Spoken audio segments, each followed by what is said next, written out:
AM Sports Report brought to you by Hobby Habit and LeGrand. Join them for their Star Wars Unlimited Jump to Lightspeed Store Showdown. Saturday, May 17th at 6 p.m. Play Swiss.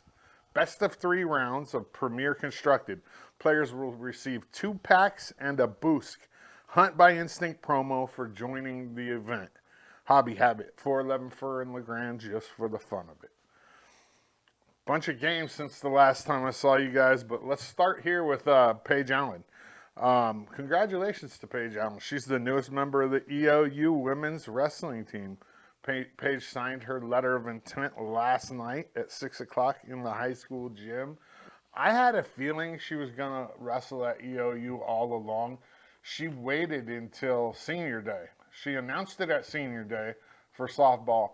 But I kind of had a feeling all along that the EOU women's wrestling team and Coach Mark Abala was going to figure out a way to get Paige to stay here and wrestle for the Mounties. And I love it. I mean, another great local athlete staying home. LHS baseball. The boys went to Baker on Friday. I went over there.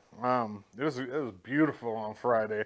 And they split with the Bulldogs 6-4, and then they lost the second one 14-5. LeGrand and Baker are tied for second in the GOL at 4 wins and 4 losses apiece. The Tigers have a home game that's been changed to 3 p.m. today versus Burns. And then LeGrand plays Ontario in a doubleheader at home on Friday the 9th at 2 p.m. When I was over in Baker, I'm going to tell this story real fast. We went to a pizza place. I ain't going to say no names. But they charged us 9% takeout at a pizza place. It's ludicrous. It was crazy. And I'm only saying this for my buddies that I was with. They'll get a kick out of it. 9% to take out a pizza? Come on, man. The LHS girls also went to Baker. The outcome there definitely did not end in a split as the Tigers routed Baker twice, 11-0 and 14-3, to remain perfect at 21-0. The number 1 team in the state. This team is good. They really are. They have a chance at a state championship. The girls go to Ontario tomorrow for a 1 p.m. doubleheader with the small T Tigers. That's what I'm going to start calling them. We're the big T Tigers. They're the small T Tigers. This team is looking to cap off a perfect season, like I said, and they have 5 games left, 2 at Ontario, Pendleton here twice, and a weird non-conference game at the end of the year before playoffs versus Weston McEwen. I don't know why. I don't like that game at all because generally you'd rest your starters, you'd bring up some JV kids, and you'd give them, a chance to play. But you have a perfect season on the line, so you don't do it. So now you play your starters, and it means absolutely nothing. You take a chance at somebody getting hurt. You waste innings for your pitchers. I don't like that. I don't like a non-con game against a smaller division school at the end of the year. It doesn't make any sense, but it is what it is. EOU Track and Field heads to Ashland this weekend for the CCC Championships. More about that on Thursday. And finally, my ladies, they pulled it off this weekend. They went into the CCC softball tournament as the number 3 seed. We all know they were way better than that, and they dominated. Yeah, I said dominated their way to the CCC tournament title.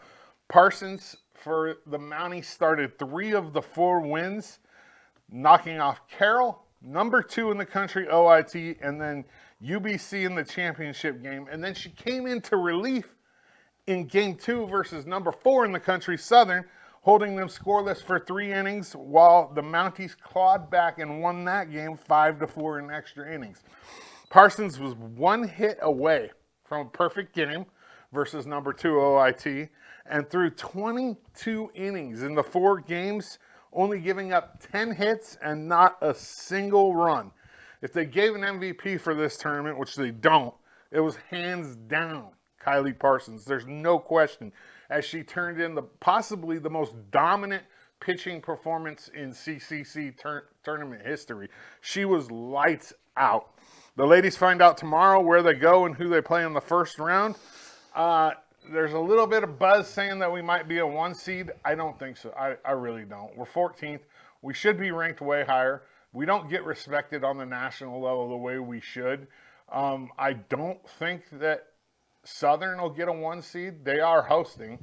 And OIT might not get a 1 seed either now after losing to to UBC and us back to back, and not even making the championship game at home in the CCC tournament.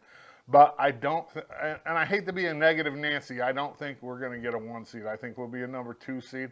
I hope that the rankings committee proves me wrong, though, and we are a 1 seed. It would be absolutely awesome and deserved. This team is one of a kind. I interviewed head coach Nicole Christian last week, and I asked her, is this the best team you've ever had? And she came straight out and said, yeah. And I agree with her. That's all I got for you today. Great weekend, ladies. Super proud of you. AM Sports Report brought to you by Hobby Habit, just for the fun of it.